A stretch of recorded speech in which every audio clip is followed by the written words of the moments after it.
नमस्ते, जय हिंद दोस्तों। दुनिया वाले देख रहे हैं आप और मैं हूं ऋषिराज।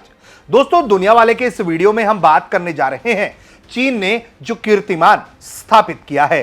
चीन को एक बड़ी सफलता मिली है और यह सफलता उसे अमेरिका के बराबर विज्ञान में लाकर खड़ा कर देती है। क्या सफलता मिली है, किस मुकाम पर अब चीन पहुंच गया है, इस वीडियो में हम उसी बात पर बात करेंगे। दरअसल चीन ने स्पेस टेक्नोलॉजी में एक बड़ा कीर्तिमान स्थापित किया है। उसने अपने लॉन्ग मार्च 10A रॉकेट के पहले स्टेज को समुद्र में नेट की मदद से सफलतापूर्वक रिकवर कर लिया है। यह दुनिया का पहला ऐसा परीक्षण है जिसमें ऑर्बिटल रॉकेट के बूस्टर को नेट आधारित ऑफशोर प्लेटफॉर्म पर कैप्चर कर लिया गया। तस्वीरें देखिए। इस उपलब्धि से चीन के रीयूजेबल रॉकेट प्रोग्राम को बड़ी बढ़ोतरी मिल गई है। चांद पर मानव मिशन की राह जो है वो बहुत आसान हो गया है चीन के लिए। अब चीन के aerospace science and technology corporation ने बताया है कि Henan commercial space launch site से लॉन्ग मार्च 10A रॉकेट ने सफल उड़ान भरी। 6 मिनट बाद पहले और दूसरे स्टेज अलग अलग हो गए। उसके बाद बूस्टर नियंत्रित तरीके से नीचे आया। समुद्र में बने रिकवरी प्लेटफॉर्म पर नेट में फंसकर सुरक्षित उसे उतारा गया। 网系回收方案是我们这型火箭的一个比较大的一个特点。整个这个网系回收方案也是这个世界上的首次。我们采用的是这个叫舰上的挂锁机构和这个地面的这个网系回收装置，它俩之间是一个协同的一个工作实现我们这个舰体的这个回收。然后它的一子级是这个可重使用的，也就是说整个这个火箭的这个发射的这个成本可以得到这个降低。另外可重使用之后我们也是能够提升这个发射的这个频次，这样的话也是为我们国家后续的这个低轨星座的组网建设等等的这个贡献力量。यह परीक्षण अपने आप में इसलिए खास है क्योंकि ये पहले स्पेसएक्स जैसी कंपनियां जो हैं वो ड्रोन शिप पर लैंडिंग करती थी, लेकिन चीन ने नेट सिस्टम का इस्तेमाल करके जो है वो एक नया तरीका अपनाया है, यानी कि स्पेसएक्स से अलग तरीका। और इस रॉकेट को क्षति भी बहुत कम पहुंचती है ऐसे तरीके से जिससे रिकवरी आसान हो जाती है और रीयूजेबल टेक्नोलॉजी को जो है उसका महत्व जो है वो बढ़ जाता है। रीयूजेबल रॉकेट का जो मतलब है वो ये कि महंगे बूस्टर को हर बार नया बनाने की बजाय जो है उसे रिकवर करके दोबारा इस्तेमाल किया जा सकता है। इससे लॉन्च की लागत कम हो जाती है, बहुत कम हो जाती है। स्पेसएक्स ने फॉल्कन 9 रॉकेट से यह क्रांति शुरू की। अब चीन में भी तेजी से इस क्षेत्र में आगे जो है बढ़ोतरी हासिल हो गई है। लॉन्ग मार्च 10 जो है वो परिवार के रॉकेट चांद पर मानव भेजने के लिए मिशन के लिए विकसित किया जा रहा है। जो लॉन्ग मार्च 10 है इसकी सफल रिकवरी में भविष्य में जो है सैटेलाइट लॉन्च, स्पेस स्टेशन, चांद मिशन सस्ते और आसान हो जाएंगे। चीन का स्पेस प्रोग्राम तेजी से बढ़ भी रहा है, जैसे कि जानकारी तस्वीरों के जरिए आप देख सकते हैं। और यह उपलब्धि उसे ग्लोबल रेस में एक मजबूत कंटेंडर, ताकतवर प्रत्याशी जो है वो बना देती है। चुनौतियां जो है तैयारियां जो है, तकनीकी चुनौतियां और भविष्य क्या है, इस पर भी जरा बात करते हैं।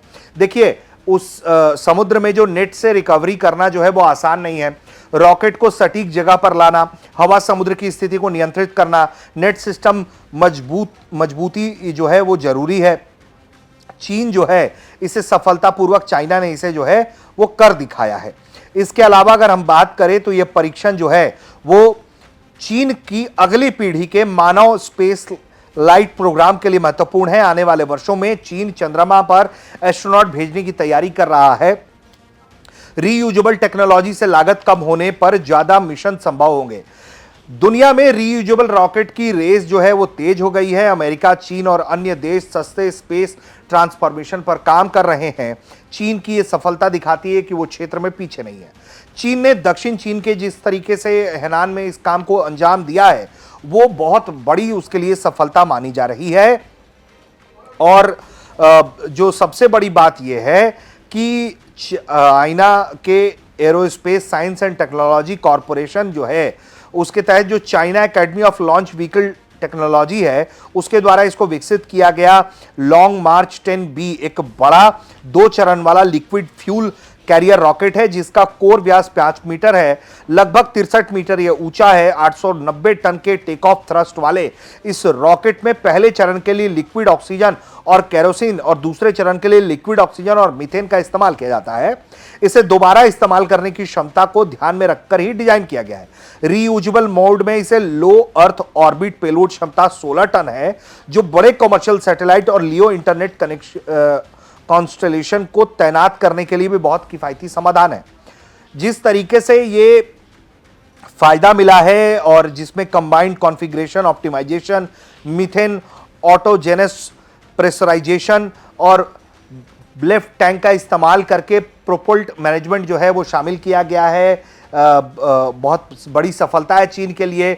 इससे पहले चरण के जो है बताया जा रहे हैं कि दोबारा इस्तेमाल करने के लिए जरूरी टेक्नोलॉजी का भी प्रदर्शन किया गया, जैसा कि कई बार इंजन रीस्टार्ट करना, ज़्यादा ऊंचाई पर इग्निशन देना, जटिल एरोथर्मल वातावरण के अनुकूल होना, हाई प्रिसीजन नेविगेशन और कंट्रोल होना, समुद्र आधारित नेट कैप्चर रिकवरी सिस्टम।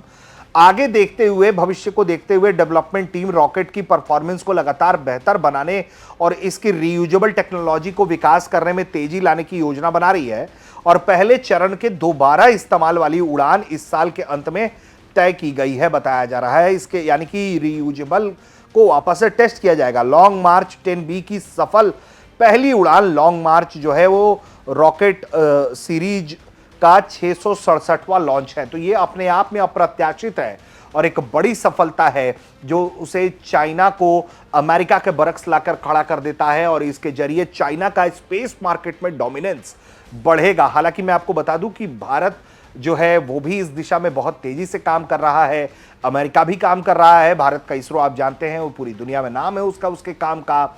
ऐसे में चाइना भी सस्ते मॉडल्स ढूंढ रहा है जिसके जरिए वो कई देशों को अपना ग्राहक बना पाए और रीयूजेबल रॉकेट्स का इस्तेमाल करे। भारत के पास भी जो तकनीक है, भारत अपनी तकनीकों का इस्तेमाल करता है और उससे भी उसकी सैटेलाइट लॉन्चिंग जो है वो सस्ती होती है और दुनिया के कई देश भारत के पास भी आते हैं। चाइना भी इस तरह के सेक्टर को और ज्यादा बढ़ा चढ़ाने की कोशिश कर रहा है। तो आप देख रहे थे दुनिया वाले, इस खबर पर आपकी क्या राय है वो आप हमें कमेंट करके बताइए। देखते रहिए भारत तक।